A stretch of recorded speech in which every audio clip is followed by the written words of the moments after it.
श्री स्वामी समर्थ दत्तश्री किचनमध्ये तुमचे मनपूर्वक स्वागत आहे। तर आज आपल्या किचनमध्ये आपण बनवणार आहोत रॉयल कसाटा फालुदा। त्याच्यासाठी इथे साहित्य मी तुम्हाला दिलेलं आहे। प्रथम आपण शुगर सिरप बनवून घेणार आहोत। इथे मी 1 वाटी पाणी तसंच 1 वाटी साखर घेतलेली आहे।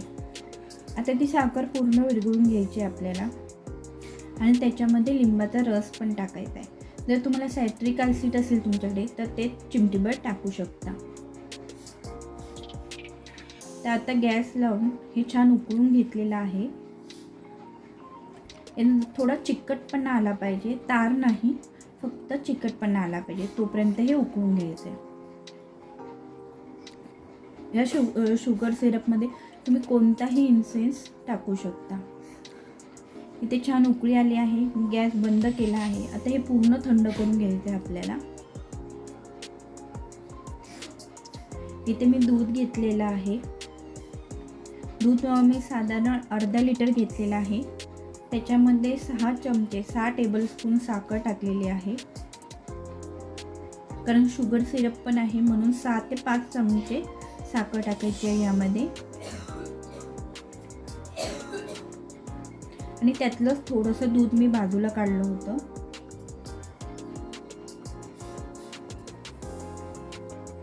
त्याच्यामध्ये 1 tablespoon custard powder plus half TSP custard powder टाकलेली आहे।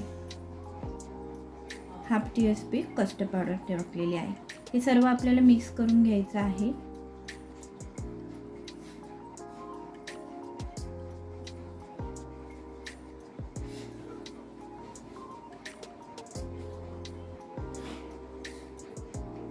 मिक्स करून घ्यायचं आहे। आता त्यामध्ये टाकायचं आहे। आता गॅसची फ्लेम मीडियम ठेवायची आहे। आता गॅस चालू करून मीडियम फ्लेमवर ठेवायचं आहे आणि सतत ढवळत राहायचं आहे। ह्याला उकळी आली पाहिजे, इथे मी ढवळत राहणार आहे। सतत आपल्याला ढवळत राहायचं आहे। इथे आपलं हे कस्टर्ड मिल्क आहे। तुम्ही ह्यामध्ये देखील कोणताही फ्लेवर तुम्ही टाकू शकता जो तुम्हाला आवडतो तो। मध्ये मध्ये ढवळत राहायचं आहे। गॅसची फ्लेम मीडियमच ठेवायची आहे। तर इथे माझ्याकडे पिस्ताचा इन्सेन्स होता, पिस्ताचा इन्सेन्स आहे तो ह्यामध्ये मी टाकत आहे।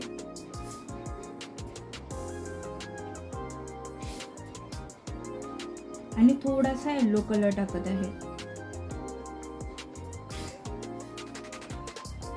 थोडासा येलो कलर यामध्ये मी टाकत आहे।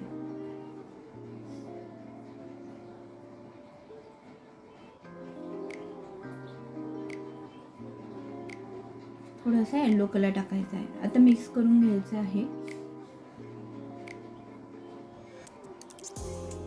जर तुम्हाला येलो कलर कमी वाटत असेल तर थोडा अजून तुम्ही 2-3 ड्रॉप तुम्ही टाकू शकता।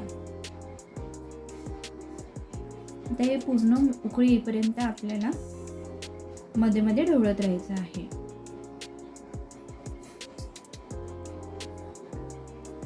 गॅसची फ्लेम तुम्ही फास्ट ठेवली तर सतत ढवळत राहावं लागेल, म्हणून मी मीडियम सांगितले आणि खाली मलई जमेल। तिथे छान उकळी आलेली आहे आपल्या मिल्कला, कस्टर्ड मिल्कला। आता 1-2 मिनिटांनी गॅस बंद करायचा आहे।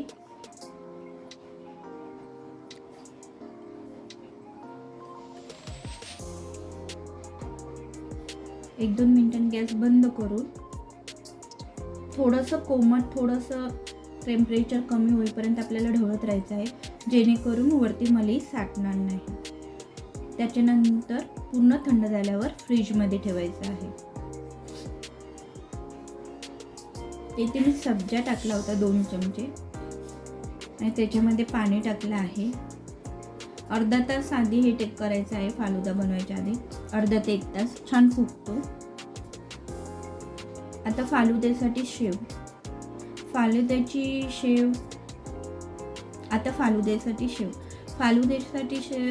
मिळते वेगळी। इथे मी साधी शेव वापरली आहे, वरिली म्हणून।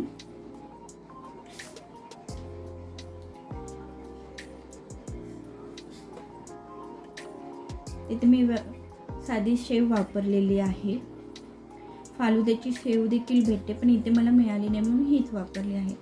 तर पाणी उकळल्यावर त्यामध्ये ही शेव टाकायची आहे.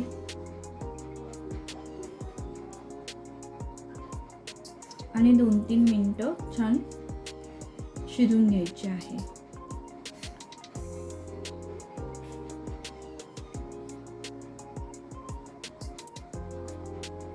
इथे 2-3 मिनिटं छान शिजून घ्यायची आहे आपल्याला शेव.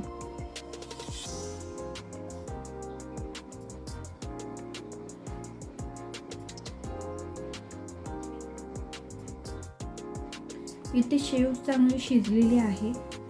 थोडीशी हाताने दाबून बघा आणि लगेच चाळणीवर काढून त्यावर थंड पाणी वतायचं आहे, जेणेकरून शेव एकमेकांना चिकटणार नाही या पद्धतीने. तर आता फालुदा हा सिरप मी वाटीमध्ये घेतलेला आहे. हा सिरप महिनाभर तुम्ही टिकवू शकता. जो आपण शुगर सिरप बनवला आहे तो आता त्याच्यातले 4-5 चमचे मी वाटीमध्ये काढलेला आहे. त्याच्यामध्ये मी थोडासा पिस्त्याचा इन्सेन्स आणि ते इमोशनल आहे माझ्याकडे पिस्त्याचं, ते मी ह्यामध्ये टाकत आहे. तुम्ही कोणताही फ्लेवर ह्याचा बनवू शकता. स्ट्रॉबेरी किंवा हे पिस्ताबरोबर स्ट्रॉबेरी फ्लेवर छान लागतो, तर मी ते आईस्क्रीम स्ट्रॉबेरीचं वापरणार आहे. थोडासा मी येलो कलर टाकला आहे, छान अशी लाईट ग्रीन शेड यायला. आता हे सर्व मिक्स करायचं आहे.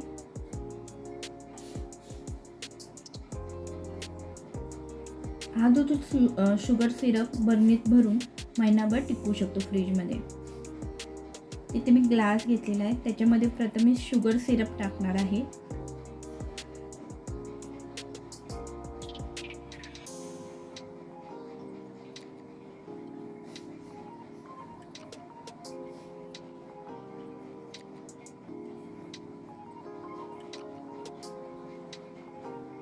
त्याच्यानंतर यामध्ये सब्जा टाकायचा आहे. तुम्हाला जास्त आवडत असेल तर जास्त टाकू शकता.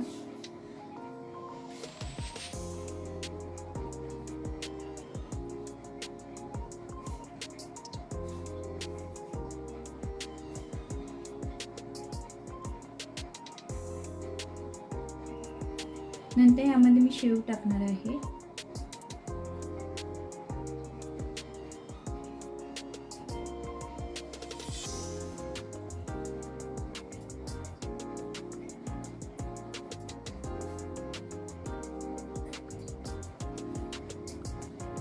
नंतर यामध्ये जे आपण कस्टर्ड मिल्क बनवलं होतं ना, ते ह्यामध्ये टाकणार आहे.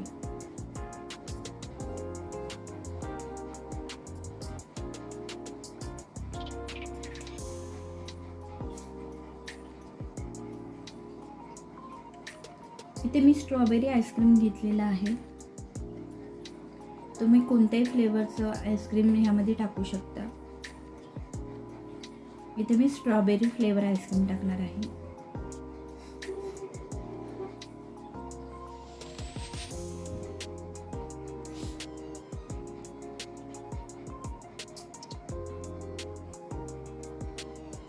आणि वरतून टूटी फ्रुटी किंवा ड्रायफ्रूट टाकून तुम्ही सर्व करू शकता.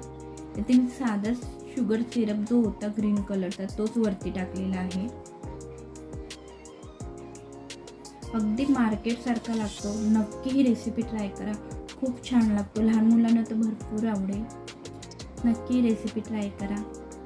जर ही रेसिपी तुम्हाला आवडली असेल नक्की लाईक करा, शेअर करा आणि माझ्या चॅनलला सबस्क्राईब करा. थँक्यू.